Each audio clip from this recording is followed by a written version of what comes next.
கொஞ்சம் வண்டியை ஓரமா நிறுத்துங்க. நள்ளிரவு நேரத்துல மெரினா சர்வீஸ் ரோட்ல இருந்து ஜிஎஸ்டி சாலை வரைக்குமே இப்போ இந்த குரல் தான் ஓங்கி ஒலிச்சிட்டு இருக்கு. தேர்தல் திருவிழாவுக்கான கவுண்டவுன் தொடங்கிட்ட நிலையில சென்னை மாநகரம் இப்போ போலீசாரோட முழு கட்டுப்பாட்டுல இருக்கு அப்படின்னு சொல்லலாம். அப்படி என்னதான் நடக்குது நள்ளிரவு நேரத்துல?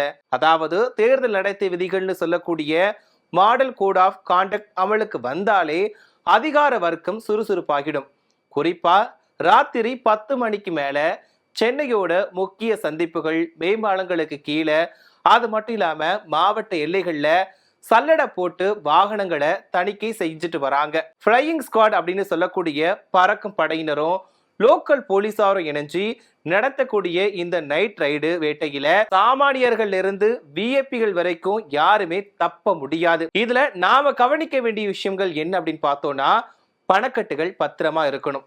அதாவது கையில 50,000 ரூபாய்க்கு மேல ரொக்கமா வச்சிருப்பதை தவிர்க்கணும்.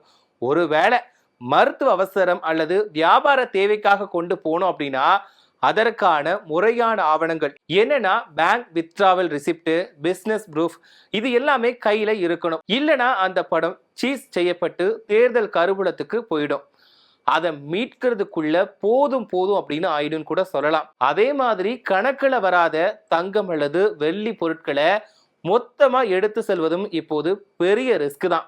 இன்னும் சொல்லணும் அப்படின்னா மொத்தமா மது பாட்டில்களையோ அல்லது வாக்காளர்களுக்கு வழங்கக்கூடிய பரிசு பொருட்களையோ கார்ல ஏத்திட்டு போனோம் அப்படின்னா வண்டியை பறிமுதல் பண்ணிடுவாங்க. இப்போ முடிந்த வரைக்கும் ஆன்லைன் பரிவர்த்தனைகளை பயன்படுத்துங்க. பாக்கெட்ல பணத்தோடு சுற்றுவதை விட செல்போன்ல ஸ்கேன் செய்யறது இப்போ நம்மளுக்கு எல்லாத்துக்குமே பாதுகாப்பு. அடையாள அட்டை வச்சுக்கணும் கண்டிப்பா. இப்போ அலுவலகம் முடிஞ்சு நள்ளிரவுல வீடு திரும்புறவங்க கண்டிப்பா தங்களோட கம்பெனி ஐடி கார்டு அல்லது ஆதார் கார்டை கையில வச்சிருக்கணும். போலீசார் வண்டியை நிறுத்துங்க அப்படின்னு சொன்னா பதற்றப்படாம ஒத்துழைப்பு கொடுக்கணும். வீணா அவங்க கூட வாக்குவாதங்கள் செய்யக்கூடாது.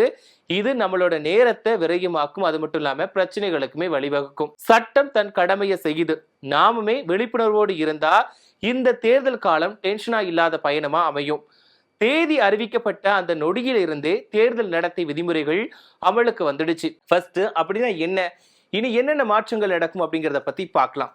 இப்போ நடத்தை விதிகள் அப்படின்னா என்ன அப்படின்னா, தேர்தல் நேர்மையாகவும் சுதந்திரமாகவும் நடப்பத ஆளும் கட்சிகள் தன்னோட அதிகாரத்தை துஷ்பிரயோகம் செய்யாமல் இருப்பதையும் உறுதி செய்ய தேர்தல் ஆணையம் வகுத்திருக்கக்கூடிய கட்டுப்பாடுகளை இந்த எம்சிசி, அதாவது தேர்தல் விதிகள். இந்த தேர்தல் விதிகள் தேர்தல் தேதி அறிவிக்கப்பட்ட நாள்ல இருந்து தேர்தல் முடிவுகள் அறிவிக்கப்படும் வரைக்குமே அமல்ல இருக்கும். ஆளும் கட்சி மற்றும் அமைச்சர்களுக்கு பூட்டு போட்டுருவாங்க இது மூலமா. என்னன்னா புதிய திட்டங்கள் எதுவுமே அறிவிக்க முடியாது.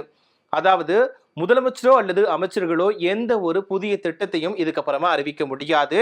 அடிக்கல் நாட்டு விழா, புதிய சாலை திட்டங்கள், நலத்திட்ட உதவிகள் வழங்குதல் அப்படின்னு எதுவுமே இனி கிடையவே கிடையாதுதான். இப்போ அரசு வாகனங்கள், ஹெலிகாப்டர்கள் மற்றும் அரசு அலுவலகங்களை தேர்தல் பிரச்சாரத்துக்கு பயன்படுத்த கூடாது. அமைச்சர்கள் தங்களோட அதிகாரப்பூர்வ பயணத்தோட தேர்தல் பணிகளை இணைக்க கூடாது. அதே மாதிரி விளம்பரங்களையும் சொல்லலாம். அரசு செலவுல சாதனைகளை விளக்கி செய்தித்தாள்கள் அல்லது தொலைக்காட்சிகள்ல விளம்பரம் செய்ய தடை விதிக்கப்படும். ஏற்கனவே இருக்கக்கூடிய அரசு விளம்பரங்கள், பேனர்கள் எல்லாமே அகற்றிட்டாங்க. இதுக்கப்புறம் வைக்கவும் முடியாது. இப்போ அரசியல் கட்சிகள் கவனிக்க வேண்டிய விஷயம் என்ன அப்படின்னு பார்த்தோம் அப்படின்னா, எதிர்கட்சிகளை விமர்சிக்கும் போது அவர்களோட கொள்கைகள், திட்டங்கள் குறித்து மட்டும்தான் பேசணும். தனிப்பட்ட வாழ்க்கை அல்லது குடும்பத்தை பற்றி விமர்சிப்பது விதிகளுக்கு எதிரானது. அதே மாதிரி ஜாதி, மதம், மொழி உணர்வுகளை தூண்டும் வகையில பேசுறதையோ வழிபாட்டு தலங்களை பிரச்சாரத்துக்கு பயன்படுத்துவதோ கடும் நடவடிக்கைக்கும் தகுதி நீக்கத்திற்குமே வழிவகுக்கும். அது மட்டும் இல்லாம பொதுக்கூட்டங்கள், ஊர்வலங்கள் நடத்த அந்தந்த பகுதி காவல்துறை கிட்ட முன்னாடியே அனுமதி பெறணும். இப்போ நாம பொதுமக்கள் தெரிஞ்சு கொள்ள வேண்டிய விஷயம் என்ன அப்படிங்கறத பத்தி பார்க்கலாம்.